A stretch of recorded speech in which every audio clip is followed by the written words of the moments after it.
मतलब क्या होता है, हम ना कभी कभी चाइल्ड से पेरेंट की ओर जाएंगे, कभी पेरेंट से चाइल्ड की ओर जाएंगे, है ना। अब पेरेंट और चाइल्ड मतलब क्या, HTML क्या है, बॉडी टैग के लिए HTML क्या है, पेरेंट है ना। HTML के अंदर कौन कौन से चाइल्ड टैग होते हैं, तुलिका बताएंगे मुझे, Tulika. Yes ma'am. Body tag के सॉरी HTML टैग के अंदर कौन कौन से चाइल्ड टैग होते हैं, चाइल्ड एलिमेंट होते हैं। चाइल्ड एलिमेंट होते हैं कौन कौन से? हाँ, डायरेक्ट चाइल्ड की बात करिए, ऐसे तो ढेर सारे हो जाएंगे, लेकिन HTML टैग के अंदर 2 डायरेक्ट चाइल्ड होते हैं। कौन कौन से 2 डायरेक्ट चाइल्ड होते हैं? बॉडी और हेड। हाँ सही है, हेड और बॉडी। अब अगर हम बात करें बॉडी टैग के अंदर चाइल्ड टैग की बात करें तो कौन कौन से हो सकते हैं? पैराग्राफ टैग और हाँ, ये सारी चीज़ें, कोई सा भी टैग है हम सभी लिख सकते हैं जो बॉडी टैग के अंदर, वो सारे उसके चाइल्ड हो गए, है ना। तो आपको पेरेंट और चाइल्ड तो समझ में आता है, ठीक है ना। अब यहाँ 2 चीज़ दिख रही है आपको, एक नोड, एक दिख रहा है एलिमेंट, ठीक है। एलिमेंट्स क्या होते हैं HTML में? एक कंप्लीट टैग जिसका ओपन टैग भी हो, क्लोजिंग टैग भी हो, और उसके अंदर इनर HTML भी हो, उसके अंदर कंटेंट भी हो। मतलब आप कह सकते हो कि एलिमेंट्स क्या होता है, the combination of opening tag, है ना, और क्लोजिंग टैग और बीच का जो कंटेंट, इन तीनों को मिलाकर बनता है हमारा एक एलिमेंट। जैसे कि ये हमारा एक एलिमेंट है, कोई सा भी हम एक टैग ले लेते हैं, ठीक है। ये div हमारा एक एलिमेंट है, क्यों है, हमारे पास ओपनिंग टैग भी है, क्लोजिंग टैग भी है, और बीच में अगर हम यहाँ पे कुछ कंटेंट लिखना चाहें तो कंटेंट भी लिख सकते हैं, है ना। तो वो एक हमारा एलिमेंट होता है, ठीक है। अब अगर टैग की बात करते हैं, सिर्फ टैग टैग की बात करें तो क्या होता है टैग, ये div और ये सब टैग ही है ना। अब हम बात करें नोड की, नोड क्या चीज़ है, इस डॉक्यूमेंट में प्रेजेंट, ये भी एक वेबसाइट है, इस डॉक्यूमेंट में प्रेजेंट हर एक वो चीज़ जो कि क्या है इस डॉक्यूमेंट में, है ना। जैसे कि HTML टैग है, हेडिंग टैग है, बॉडी टैग है, टैग के अंदर जो टाइटल्स हैं, टैग के अंदर जो एट्रीब्यूट्स हैं, एट्रीब्यूट्स के बाद फिर जो टेक्स्ट है, ये सारी ही चीज़ें क्या होती है, नोड होती है। ये एक ट्री है, एक डॉक्यूमेंट है, इसके अंदर प्रेजेंट हर एक चीज़ क्या है, चाहे वो डॉट ही क्यों ना हो, वो क्या है, एक नोड है। आया समझ में? एलिमेंट और नोड में डिफरेंस समझ में आया? हाँ हाँ। पर पहले दीदी ना मुझे एक डाउट है, हाँ। मतलब HTML से रिलेटेड, कि जैसे कि BR टैग हो गया, HR टैग हो गया, तो ये भी क्या एलिमेंट कहला जाएंगे? नहीं, ये टैग है, पर देखो, इनको इम्पिटी टैग कहा जाता है। इमेज एलिमेंट के उसमें आया, जबकि इमेज का क्लोजिंग टैग नहीं होता। क्योंकि BR टैग नहीं कहलाता है, सॉरी BR एक एलिमेंट नहीं कहलाता है, तो इमेज भी तो बट नहीं इमेज कहलाएगा ना? इसलिए कहलाता है क्योंकि उसके अंदर हम एट्रीब्यूट्स देते हैं, उसके अंदर हम टेक्स्ट भी दे देते हैं, अल्टरनेटिव टेक्स्ट देते हैं ना, उसके अंदर सारी चीज़ें देते हैं। लेकिन आप BR टैग के अंदर कहाँ देते हो कुछ भी। ओके। मतलब एक ऐसा टैग जिसके अंदर हम कुछ भी नहीं दे रहे हैं, वो चीज़ एलिमेंट्स में कंसीडर नहीं होती है, ठीक है। ओके। बट अभी मेरा जैसे क्वेश्चन ये आप सबसे लोगों से, एलिमेंट और नोड में डिफरेंस समझ में आया? एलिमेंट भी एक नोड है, बट हर एक नोड एलिमेंट नहीं हो सकता, इस चीज़ को ध्यान रखना है। हर एक एलिमेंट नोड नहीं हो सकता, पर हर एक नोड एलिमेंट, उल्टा बोल दिया मैंने, हर एक नोड जो है एलिमेंट नहीं हो सकता, लेकिन हर एक एलिमेंट क्या है, नोड है, ठीक है। क्लियर है? मतलब आप लोगों को बात समझ में आ रही, तभी गलत चीज़ को पकड़ पाए, ठीक है। तो खुशी है इस चीज़ की, आगे बढ़ते हैं। पेरेंट और क्या पेरेंट एलिमेंट और पेरेंट नोड के बारे में देखते हैं, ठीक है। इस पर क्लिक करेंगे हम, डिटेल में हम नीचे चल जाएंगे, डायरेक्टली यहाँ से शो मोर पे क्लिक करेंगे। ओके, अब देखो पेरेंट नोड और पेरेंट एलिमेंट में डिफरेंस आपको समझ में आया। अब इसको एक्सेस कैसे क्या करेंगे ना, वो चीज़ देखते हैं हम। इसकी एक फ़ाइल बनाते हैं। अच्छा, जिसको जहाँ नहीं समझ में आए ना, उसी टाइम पर रोक कर पूछ सकते हो आप, है ना। travers.html।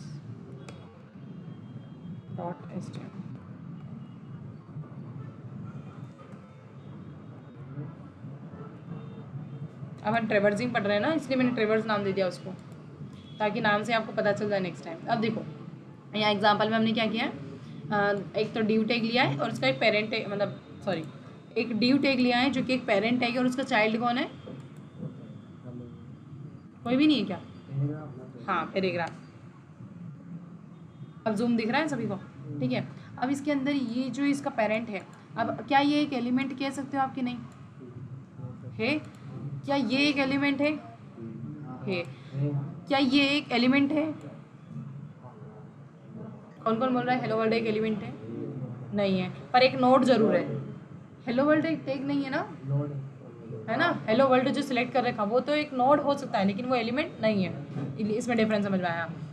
अब हमने सबसे पहले क्या है, इस चाइल्ड टैग का जो आईडी है उसका रेफरेंस स्टोर किया हमने चाइल्ड नाम के एक वेरिएबल के अंदर। ये तो सबको क्लियर है, इतना तो सभी को आता है।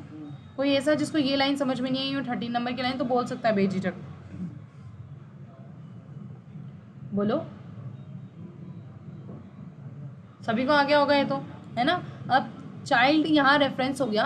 अब चाइल्ड को हमने क्या किया, डॉट पेरेंट नो लिखा। मैंने आपको बताया है हमेशा जब भी कोई मेथड एक्सेस करना होगी तो आपको क्या करना होगा, सिर्फ डॉट लगा के मेथड का नाम लिखना होता है ना? हमें कितनी बार अरे के अंदर भी यूज़ किया है, कितनी बार स्ट्रिंग में भी यूज़ किया है कि पर्टिकुलर जिसके ऊपर मेथड अप्लाई करनी है उसका नाम लिखो, डॉट लगा के मेथड का नाम लिखो, है ना? तो वैसे हम मेथड अप्लाई करना हमको चाइल्ड के ऊपर, इसलिए हमने चाइल्ड लिखा और डॉट पेरेंट नोड लिखा।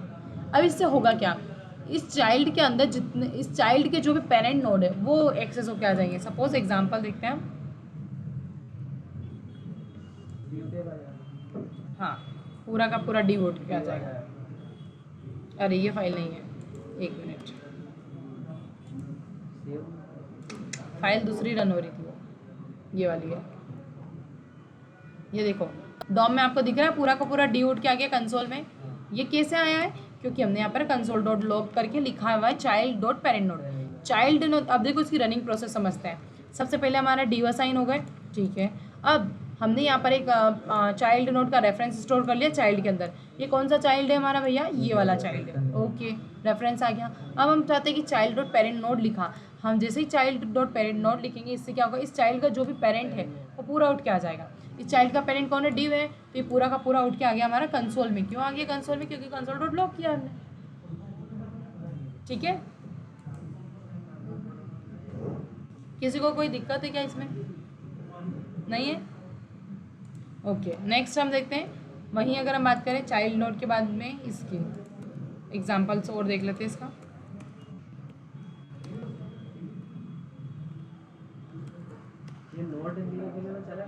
कौन सा नोड, पूरा क्लास पूरी नाम है, प्री डिफाइंड नाम है वो तो, पेरेंट नोड। ये मैंने बताया ना यहाँ पर, देखो ये वेरिएबल को नेम दिया था सिर्फ, क्या नेम तो हम कुछ भी दे सकते हैं। लेट में तो लेट तो एक वेरिएबल है, वहाँ कुछ भी दे सकते हैं, लेकिन जैसे ये पेरेंट नोड और पेरेंट एलिमेंट है ना, ये मेथड्स है, फिक्स मेथड्स है एलिमेंट्स को एक्सेस करने, इसको नहीं चेंज कर सकते आप, ठीक है। अब यहाँ पर हमने क्या करा, सेकेंड एग्जाम्पल, चलो समझो इसको क्या किया हमने इसके अंदर।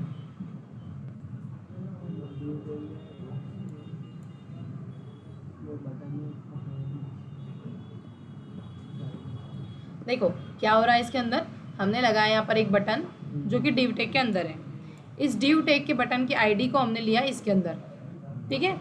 अब आईडी के ऊपर हमने लगा ऐड इवेंट लिसनर, मतलब इस बटन पे लगाए हैं कि जैसे ही बटन क्लिक हो, इवेंट हमारा क्लिक है, इसलिए जैसे ही बटन क्लिक हो ये फंक्शन कॉल हो जाए। अब ये फंक्शन कॉल हो गया। अब फंक्शन कॉल होते ही अंदर हमने लिखा क्या है, दिस डॉट पेरेंट। अब सबसे पहले आपका क्वेश्चन होगा दिस क्या करने वाला है, ये दिस करेगा इस बटन को टारगेट, क्योंकि हमने आईडी किस बटन की लिए, इस बटन की, तो मतलब ये दिस क्या कर रहा है, इस बटन को टारगेट कर रहा है, वर्चुअली इसको टारगेट कर रहा है, ठीक है। अब हमने लिखा दिस डॉट पेरेंट एलिमेंट। अब आपको मन में सोचना है कि क्या करेगा, आपने पेरेंट ऊपर नोड लिखा था तो क्या हो रहा था, बैकग्राउंड कलर जो होगा लाइट ब्लू दिखेगा। हाँ, किसका बैकग्राउंड कलर लाइट ब्लू हो जाएगा, बटन का नहीं होगा, सॉरी पेरेंट एलिमेंट बोला ना, हाँ बटन का होगा ना, देखो बटन का नहीं होगा, पूरे इस डिव का होगा, देखो दिख रहा है। अच्छा एक और चीज़ है,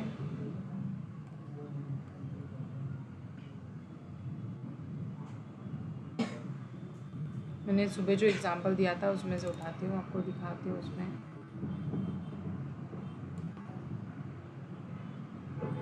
ट्रेवर्स नाम की फाइल दिख रही है, हाँ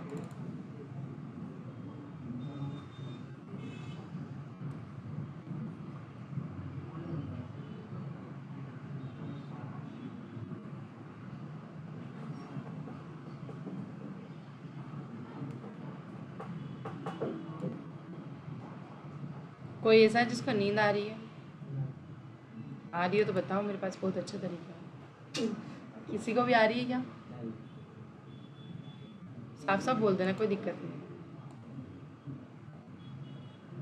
अब देखो, ये वाली हमारी फाइल है। नहीं नहीं नहीं, ये वाली हमारी फाइल नहीं है, ये वाली हमारी फाइल है। ठीक है, इसमें मैं एक चीज़ देखना, हाँ ये वाली चीज़ बता देती हूँ मैं।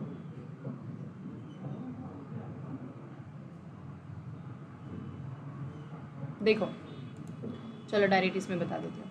आपने ना एक चीज़ देखी होगी, अभी जब हमने यहाँ पर पेरेंट नोड लिखा, और जब अगर हम यहाँ पर कंसोल में एक और चीज़ लिखते हैं, क्या लिखते हैं? पेरेंट नोड की जगह, एक मिनट, अब पेरेंट नोड की जगह हम यहाँ पे लिखते हैं पेरेंट एलिमेंट। ठीक है, तो इससे क्या डिफरेंस आएगा, आप कुछ सोच पा रहे हो फिलहाल के लिए? वो ऐसा कैसा ना पूरे कोडिंग लिख कर देगा। अभी दोनों के आउटपुट में कोई डिफरेंस नहीं दिखेगा। देखो, ये आया हमारा पेरेंट एलिमेंट और पेरेंट नोड का आउटपुट। क्या दिख रहा है? कुछ अंतर नहीं दिख रहा है। अब अंतर दिखाती हूँ। देखो, यहाँ पर ना हमारे पास एक पेरेंट था ड्यू पीटेक का, इस वजह से जब हमने पेरेंट नोड उठाया तब भी ये पूरा आउट के आया, और जब हमने पेरेंट एलिमेंट लगाया तब भी ये पूरा आउट के आया। लेकिन इसकी जगह अगर हमने लिया सिंपल सा एक एलिमेंट, जैसे कि हमने यहाँ लगा H1 टैग,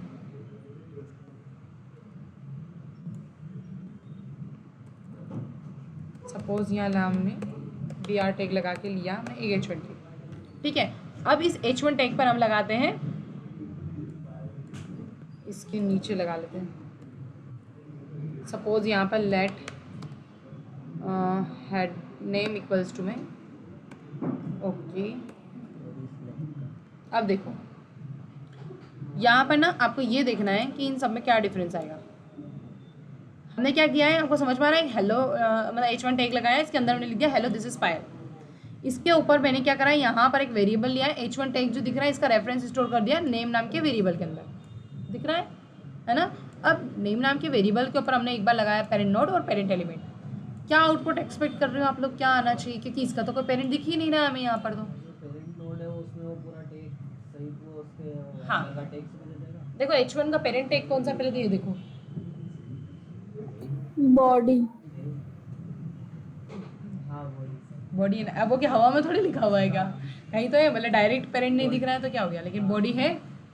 अब देखो, जब हमने पेरेंट नोड किया और पेरेंट एलिमेंट किया है तो आउटपुट क्या आएगा?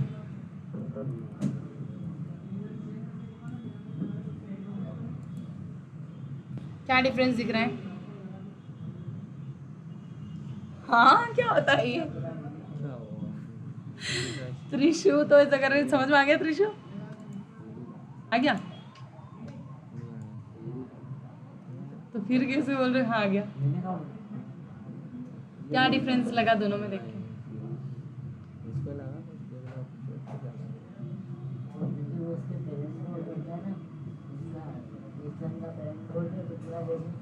देखो, एक आंसर बताती हूँ। अभी जनरली कोई डिफरेंस नहीं दिखेगा आपको, है ना? अब डिफरेंस हम देखते हैं क्या होगा कि जब पेरेंट नोड होता है ना, तो पेरेंट नोड जब आउटपुट देता है ना हमको, अगर उसके पास कोई भी टैग नहीं है, पेरेंट में कोई भी टैग नहीं है, लेकिन अगर कोई टेक्स्ट भी है तो उसको भी रिटर्न कर देगा। जैसे अभी कंसोल में हमको देख पा रहे हैं ना, टैग टेक्स्ट सब देख पा रहे हैं। लेकिन वहीं अगर पेरेंट एलिमेंट की बात करें, पेरेंट एलिमेंट सिर्फ किसको देखता है? एलिमेंट्स को देखता है। जैसे ये P टैग H1 टैग है ना, अब इसने ढूंढा क्या इसका कोई पेरेंट एलिमेंट है, मतलब कोई डी कोई रैप करा हो दिख रहा है कि कहीं पे नहीं दिख रहा है, इसने उठा लिया फिर बॉडी को। अगर सपोज ये बॉडी भी नहीं होती है ना, और बॉडी भी नहीं है, कुछ भी नहीं है, उस केस में ये क्या करता है पता है? आपको नल रिटर्न कर देता। हाँ, क्या पेरेंट नोड?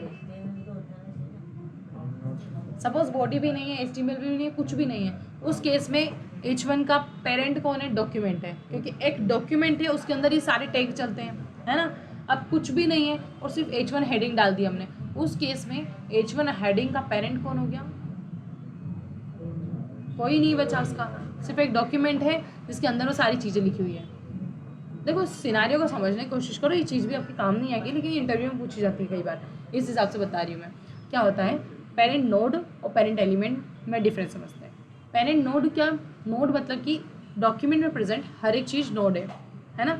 लेकिन एलिमेंट क्या है, एक वही चीज़ जिसका एक ओपनिंग टैग हो, क्लोजिंग टैग हो और कंटेंट हो। ठीक है, इतना तो समझ में आता है, एलिमेंट बोलते हैं जिसको। अब पेरेंट की बात करते हैं। पेरेंट नोड मतलब कि जैसे कि ये लिखा हुआ है हमारा एक H1, हेलो दिस इज पायल, है ना। इसका पेरेंट कौन हुआ, H1 हुआ। लेकिन क्या H1 का भी कोई पेरेंट है, यस इस केस में है बॉडी।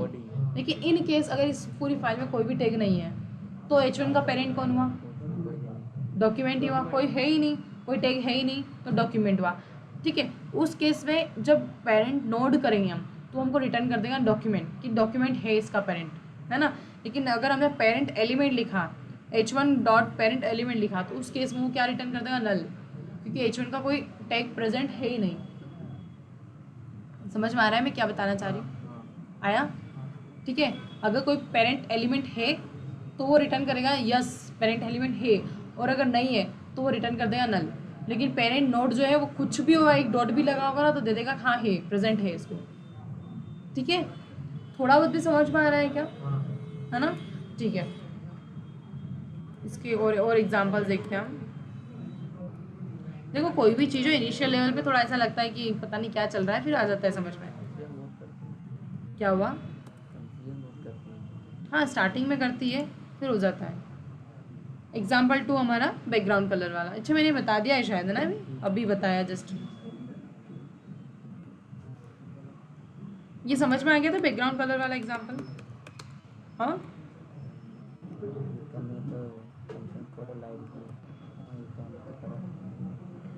आया था ना समझ में, हमने बटन पे क्लिक किया था तो उस पेरेंट का बटन का ही कलर चेंज हुआ था। बस वो इतना सा चेक देखता है कि दिस डॉट पेरेंट लिखा है, इसका मतलब दिस मतलब क्या, ये इस बटन को टारगेट कर रहा है। इस बटन का कोई पेरेंट है, यस है। कौन सा है, ये ड्यू है, क्योंकि हमने इसका बताया है कि इसका डायरेक्ट पेरेंट पे अप्लाई होना चाहिए। तो बस इसीलिए यहाँ पर स्टाइल डॉट बैकग्राउंड कलर करके क्या हो गया, लाइट ब्लू कलर अप्लाई हो गया। बस हाँ हाँ कर रहे हो क्या, कि समझ में भी आ रहा है, क्योंकि सिर्फ मेरे फेस पे नहीं उसमें दिखना है। सही में समझ में आ रहा है। नेक्स्ट, जो नहीं आ रहा है मुझसे क्लियर पूछो तो मैं एक्सप्लेन करके, क्योंकि मैं एक ही चीज़ को रिपीट कर रही हूँ, इससे अच्छा है।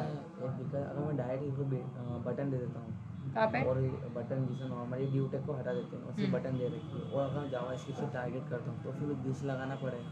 कहाँ मतलब समझ नहीं है, फिर से बोलो क्या।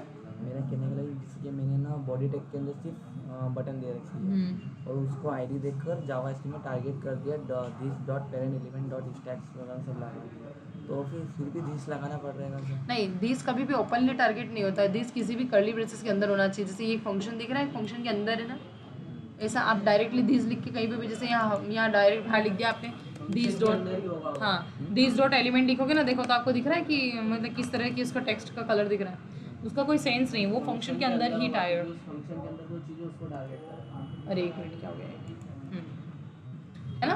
तो इसका हाँ इसका कोई सेंस नहीं है अगर हमने सिर्फ दिस लिखा। दिस किसके अंदर काम करेगा, किसी भी फंक्शन के अंदर उस पर्टिकुलर एलिमेंट्स को टारगेट करेगा, है ना। और कोई डाउट किसी को, अभी इसको एग्जांपल को समझो, इसको समझो फिर मैं बाद में एक्सप्लेन करूँगी, पहले आप समझो। हाँ जो नीचे है ना थर्ड एग्जांपल,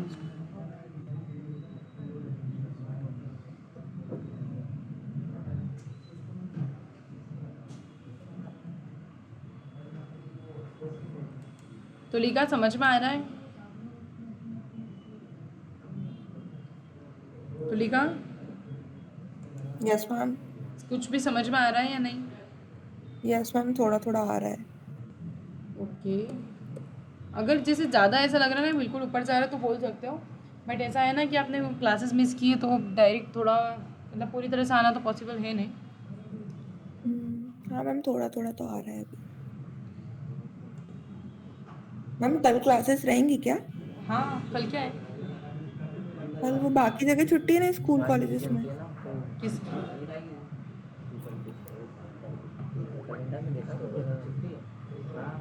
लेट्स फोकस। मैं अभी क्लास के एंड में बता दूंगी, हम सब छुट्टियों पे डिस्कस करते करते ही भूल जाएंगे क्या पढ़ रहे थे, है ना, छुट्टी में मगन हो जाएंगे। मैं बता दूंगी, तो लिखा है ना आपको भी। देखो यहाँ पर हमने क्या किया, सबसे पहले तो एक डी बनाया, और ये तो हमको समझ में आता है, एस्टिमेट एक्सप्लेन करने की जरूरत है नहीं मुझे, इतना तो समझ में आ रहा है। स्क्रिप्ट के अंदर हमने क्या करा, ये रिमूव बटन नाम का जो बटन था इसका रेफरेंस लिया इसके अंदर, ओके, डॉट लगा ऐड इवेंट लिस्नर, मतलब कि हम इस बटन पे ऐड इवेंट लिस्नर लगाने वाले हैं कि जब भी कोई इस बटन पे क्लिक करे तो क्या हो, ये क्लिक इवेंट देख के ये फंक्शन कॉल हो जाए, है ना। अब ये फंक्शन कॉल तो हो गया। अब इस फंक्शन के अंदर क्या है, फिर हमने इस फंक्शन के अंदर क्या करा है, पैराग्राफ का रेफरेंस स्टोर करा। अब ये कौन सा पैराग्राफ है, ये पी टैग वाला, है ना। इसको स्टोर किया इस वेरिएबल के अंदर। अब इस पैराग्राफ के ऊपर हमने पेरेंट नोड मेथड लगाई। अब क्या होगा देखो, पेरा डॉट पेरेंट नोड, एक मिनट सुनो, पेरा डॉट पेरेंट नोड लिखा हुआ है, मतलब पेरा कौन, ये रहा पेरा डॉट पेरेंट नोड, मतलब कि इसके पेरेंट को ढूंढ रहा है वो, है ना। इसका पेरेंट कौन है अभी इस केस में, ये डिव है ना। अब रिमूव चाइल्ड पेरा लिखा हुआ है, इसका मतलब क्या होगा कि इस पेरा के क्या कर दें, चाइल्ड को रिमूव कर दो। हाँ, तो अब मतलब कि इस पेरा डॉट पेरेंट नोड, मतलब कि पेरा के पेरेंट नोड कौन है, कंटेनर। अब रिमूव चाइल्ड मतलब कि इसके अंदर जो चाइल्ड है, मतलब इसका चाइल्ड कौन है, दिस इज द पैराग्राफ। इस पेरा का चाइल्ड कौन है इस केस में, पेरा। अरे पेरा का चाइल्ड पी टैग है, पी टैग के अंदर उसका चाइल्ड कौन है, दिस इज द पैराग्राफ, है ना। इसको रिमूव कर देगा। हो सकता है थोड़ा सा टफ लगे, बट थोड़ा सा प्रैक्टिकल करके देखोगे फिर बताती हूँ। देखो, ये हमारा रिमूव पैराग्राफ बटन है, इसमें मैंने क्लिक किया।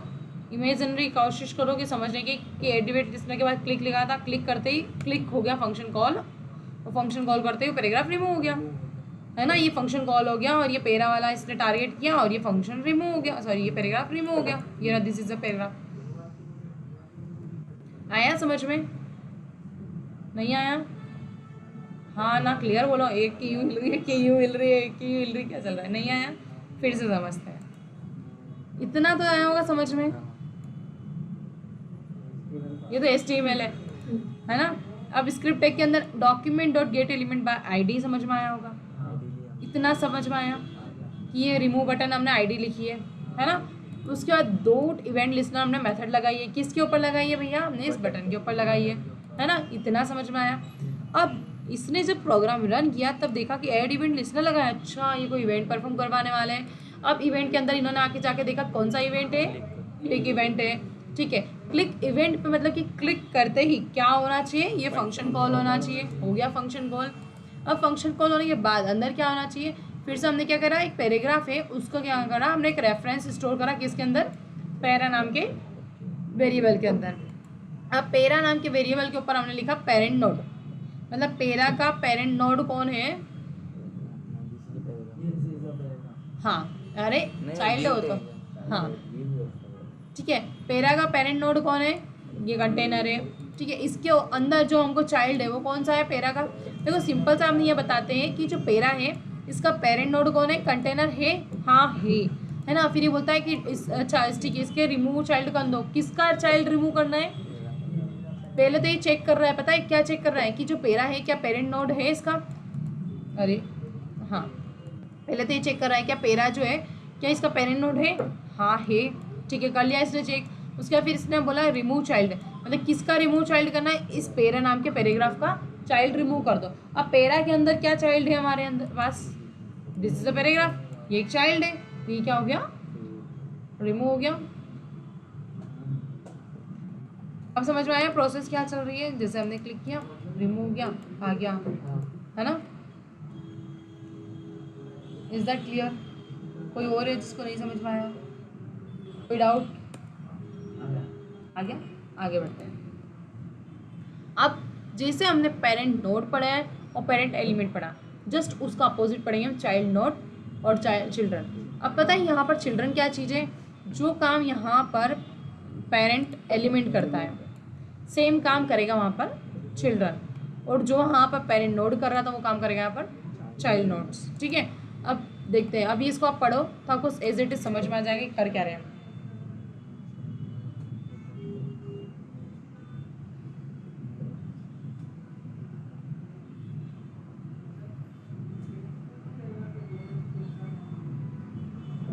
जिस तरह से जिस तरह से पेरेंट नोड जो था किसी भी चीज़ को इग्नोर नहीं कर रहा था, वो चाहे एक डॉट भी होगा तो भी उसको नोड कंसीडर करके दे देता है, वैसे ही चाइल्ड नोड भी क्या करता है, कुछ भी चीज़ को इग्नोर नहीं करेगा, चाहे वो एक वाइट स्पेस हो, डॉट हो या टेक्स्ट हो या टैग हो, सबको काउंट करके दे देगा। वैसे ही पेरेंट एलिमेंट क्या कर रहा था, सब चीज़ों को इग्नोर करके सिर्फ वो एलिमेंट को टारगेट करता था, और अगर एलिमेंट नहीं प्रेजेंट है तो वो नल रिटर्न कर देगा। वैसे ही यहाँ पर चिल्ड्रन जो दिख रहा है ये क्या है, अगर ये चेक करेगा अगर इसके पास चिल्ड्रन में एलिमेंट्स हैं तो वो देगा, नहीं होगा तो वो क्या कर देगा, सभी चीज़ों को इग्नोर कर देगा और नल रिटर्न कर देगा। हम थोड़ा सा इसका एग्जाम्पल देखते हैं।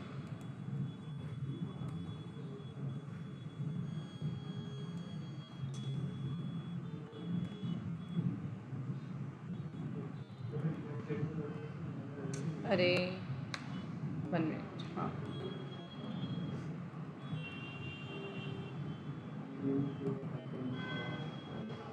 देखो, हमने यहाँ पर एक एग्जांपल लिया है, इसमें हमने क्या करा है, एक HTML लिया है जिसमें UL टैग है, और इसके अंदर हमने क्या किया, 3 आइटम्स लिए मल्टीपल, है ना, इतना तो सबको समझ में आ रहा होगा। फिर हमने क्या किया है, इस लिस्ट का ID के थ्रू रेफरेंस स्टोर किया है इस लिस्ट नाम के वेरिएबल के अंदर। अब पता है ये लिस्ट वर्चुअली में कैसे स्टोर हो रही है, लिस्ट इक्वल्स टू अरे list comma list comma list, अरे के फॉर्म में होगी।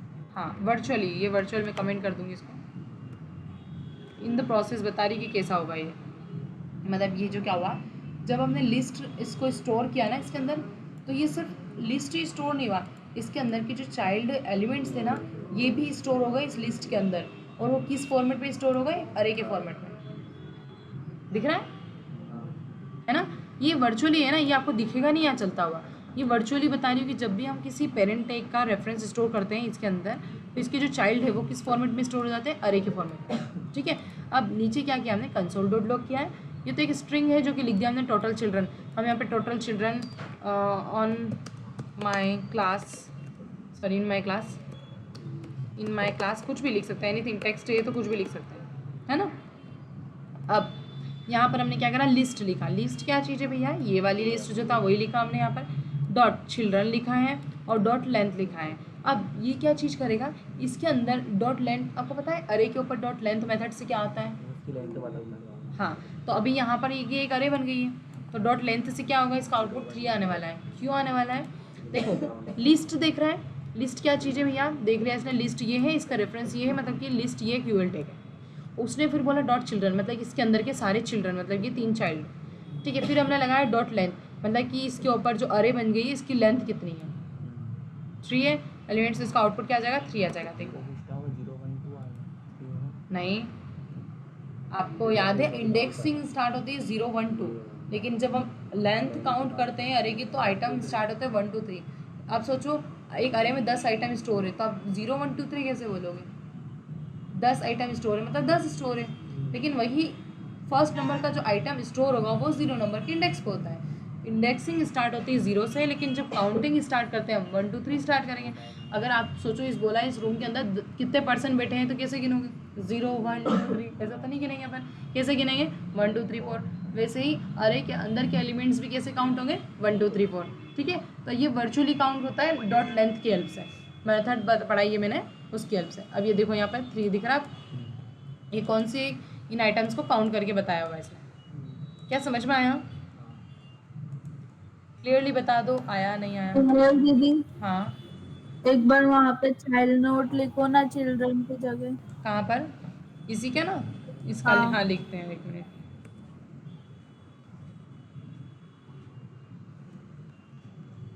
ठीक है 1 मिनट ना। अब देखो यहाँ पर इसका आउटपुट क्या आना चाहिए आपके अकॉर्डिंग,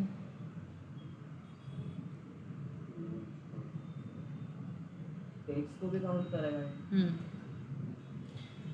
गिनो थोड़ा सा कैसे हो सकता है इसका, 7 कैसे हुआ 7 में उसको भी वो काउंट करेगा ना, सामने टेक्स्ट और उसको अरे अरे वो नहीं, सामने वो लिखा है बाहर- लेकिन मैं देखना चाहती हूँ उनको समझ में आया तो अच्छी बात है, कैसे आया, हाँ बताओ। इसके ये डायरेक्ट इसके वो क्या बोलते हैं, हाँ ये एलाई इसको भी काउंट करेगा और ये यूएल के अंदर इसको भी काउंट करेगा ऐसा। क्या, अरे ये टेक्स्ट भी काउंट करेगा यूएल उसके, ये जो इसके अंदर जो है इसका पेरेंट चाइल्ड जो बोलता है। उन्होंने दिमाग तो लगाया है, आप उनके ऊपर हंस रहे हो, ये तो सोचो अपन क्या सोच रहे हैं। बताओ बताओ कैसे काउंट हुआ ये। देखो इसका आउटपुट भी दिखा देती हूँ मैं। बहुत सिंपल सी चीज़ है, अगर आप देखोगे तो ये child notes including text notes 7, ठीक है। अब आपको ये देखना है कि ऊपर वाले का आउटपुट 3 आ रहा है और नीचे वाले का 7 आ रहा है। कैसे आ रहा है आपको बस इतना सा देखना है और कुछ नहीं है।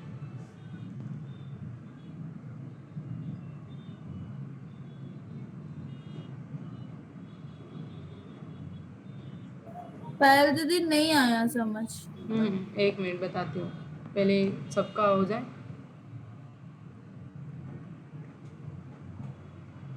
कोई भी थोड़ा सा दिमाग लगाओ, आ जाएगा। क्योंकि हर चीज़ अगर मैं डायरेक्ट बताऊंगी ना तो आप सोच भी नहीं पाओगे, कोडिंग खत्म हो जाएगी। छोटा सा अंतर है, अगर आपको लगे ना तो आप इसको भी देख सकते हो, यहाँ लिखी हुई चीज़ को भी, ये चीज़ और ये चीज़। वही तो मैं बोल रहा था, ये अभी जो पढ़ा था अभी उसका आपने सही बोला, मैंने कहा बोला आपने गलत लिस्ट बोला। करने जो आईडी दे रखी है उसका टेक्स्ट और बाकी का यूआई आईडी नहीं करेगा वो, सिर्फ उसको यूएल को भी करेगा। उसका जो चिल्ड्रन है फिर उसके अंदर जो नोड्स है एल आई उसको भी काउंट करेगा, है ना। थोड़ा बहुत तो सही। युवराज पता है सही बोल रहे हैं।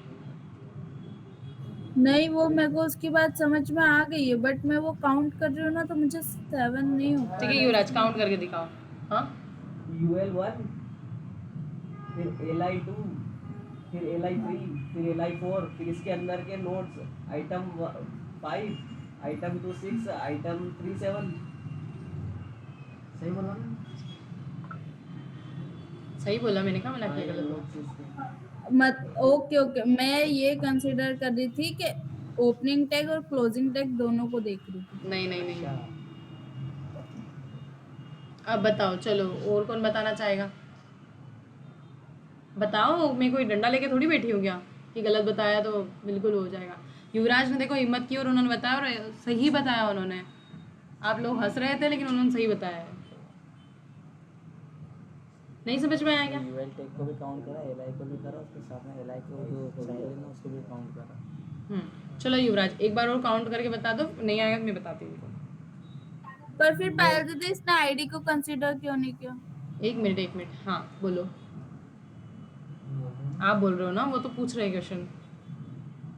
इसमें जो यूएल है ये उसका वो है, क्या बोलते हैं, इसको भी काउंट करेगा वो। तो ये फर्स्ट वाला इस यहाँ से स्टार्ट करेगा वो चाइल्ड नोट्स, उसके अंदर फिर जो उसके वो है एलिमेंट्स, क्या बोलते हैं उसको, लिस्ट जो भी है, यहाँ से मतलब यूएल से 1 फिर LI2 हो जाएगा, फिर LI3 फिर LI4 फिर इसके अंदर आएगा उसके वो देखेगा उसके भी चाइल्ड आइटम 1 2 3। तो ऐसे फिर ये 7 हुई है, मतलब पहले उससे वो सामने नहीं आ गया, मतलब उससे थोड़ा सा मतलब मेरे को आ गया था। आ गया, ठीक है। केस है क्या क्या? सीधी सी बात है, उसने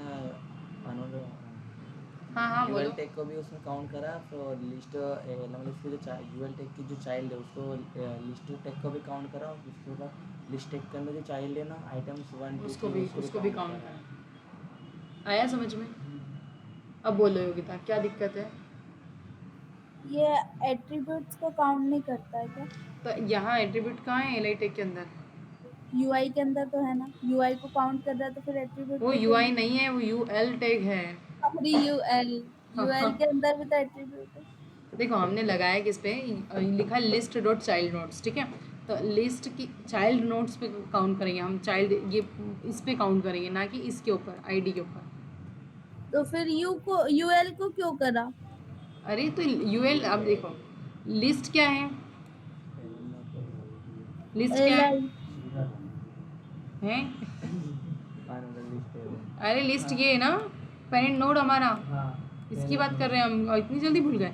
ये लिस्ट है, इसके ऊपर लगाया हमने चाइल्ड नोट्स, और चाइल्ड नोट्स क्या करता है, किसी भी चीज़ को इग्नोर नहीं करता है ना। अब वो इसको ना यहाँ पर देखो किस तरह से कंसिडर कर रहा है वो, ये एक पूरा एल टेक मतलब इस पूरे को एक कंसिडर कर रहा है वो। उसके बाद फिर हमने यहाँ पर देखा 1 2 और ये 3, कितने हो गए? 4 हो गए। और ये फिर आइटम 1 आइटम 2 आइटम 3 हो गए 7। ठीक है, एक और एग्जांपल देखते हैं। इसी एग्जांपल पे स्टक मत रहो और अच्छे से क्लियर हो जाएगा अगर उसमें डाउट भी लग रहा है। क्या क्यों? बस 1-2 मिनट की बची है क्लास, बस इसका एग्जांपल और दे देती हूँ, फिर छोड़ ही रही हूँ मैं, है ना।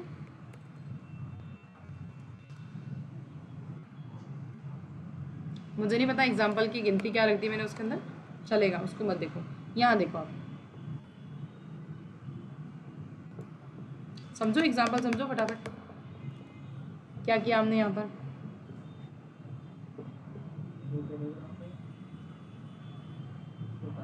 यहाँ पे ना कंटेनर 1 रख देती हूँ क्योंकि हो सकता है ऊपर आईडी किसी ना किसी की तो कंटेनर होगी।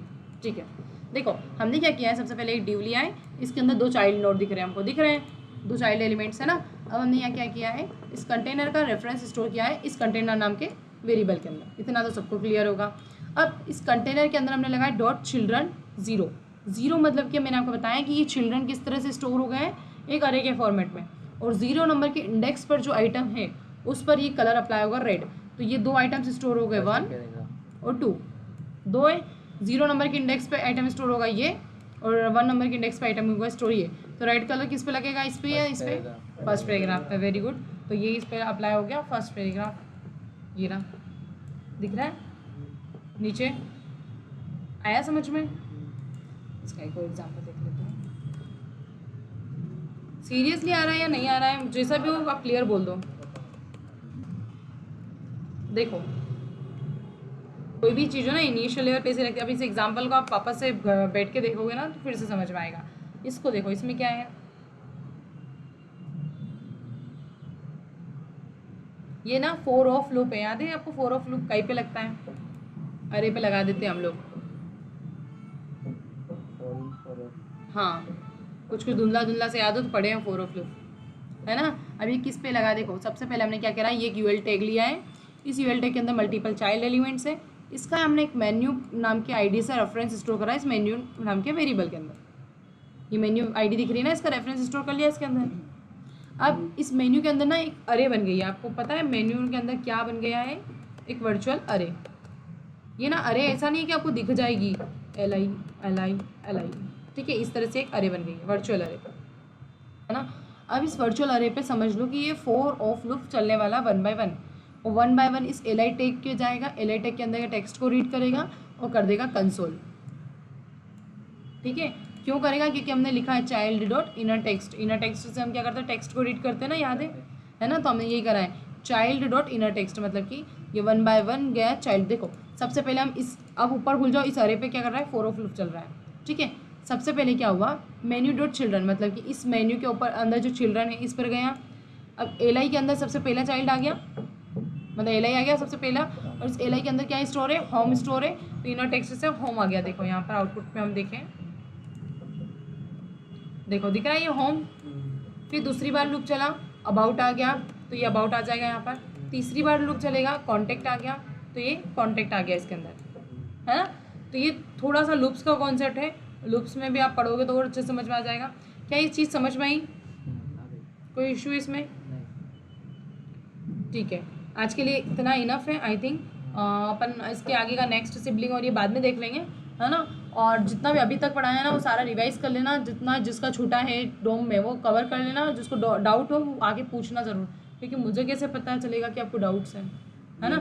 आज 2 डाउट्स आए मेरे पास, क्लियर करें तो मुझे समझ में आया कि चलो इनको प्रैक्टिस की थी, इनको दिक्कत आई है।